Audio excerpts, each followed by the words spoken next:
পৌরাণিক হিন্দু ধর্মে সর্বাগ্যে পূজ্য ও সেই কারণে অন্যতম প্রধান দেবতা হলেন গণপতি।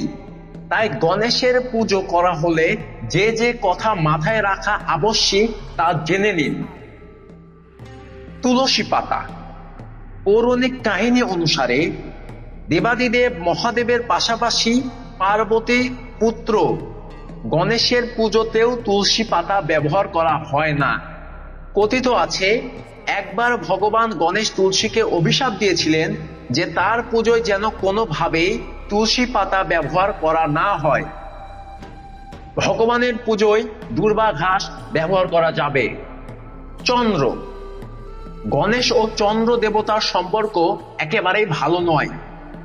কথিত আছে, একবার চন্দ্রদেব গণেশকে গজরূপকে উপহাস করেছিলেন। সেই কারণে গণেশ ওই সময় চন্দ্রদেবকে অভিশাপ দিয়েছিলেন যে তার সৌন্দর্যে কলঙ্ক দেখা যাবে। তাই গণেশের পুজোয় কখনো রূপোর বাসনপত্র, সাদা জিনিস ব্যবহার করা উচিত নয়।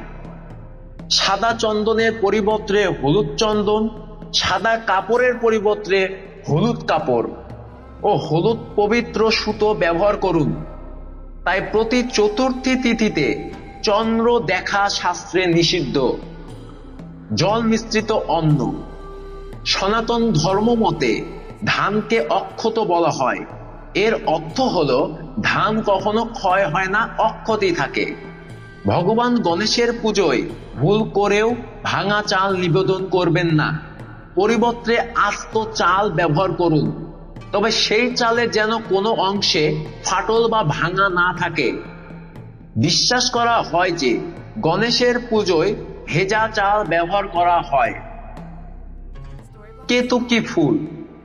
পিতা মহাদেবের মতো গণেশের পুজোতেও কেতকী ফুল ব্যবহার করা নিষিদ্ধ। ভগবান শিব কেতকী ফুলকে অভিশাপ দিয়েছিলেন, তাই এই দেশি ফুল তার পুত্র গণেশকেও দেয়া হয় না। বাসি ফুল।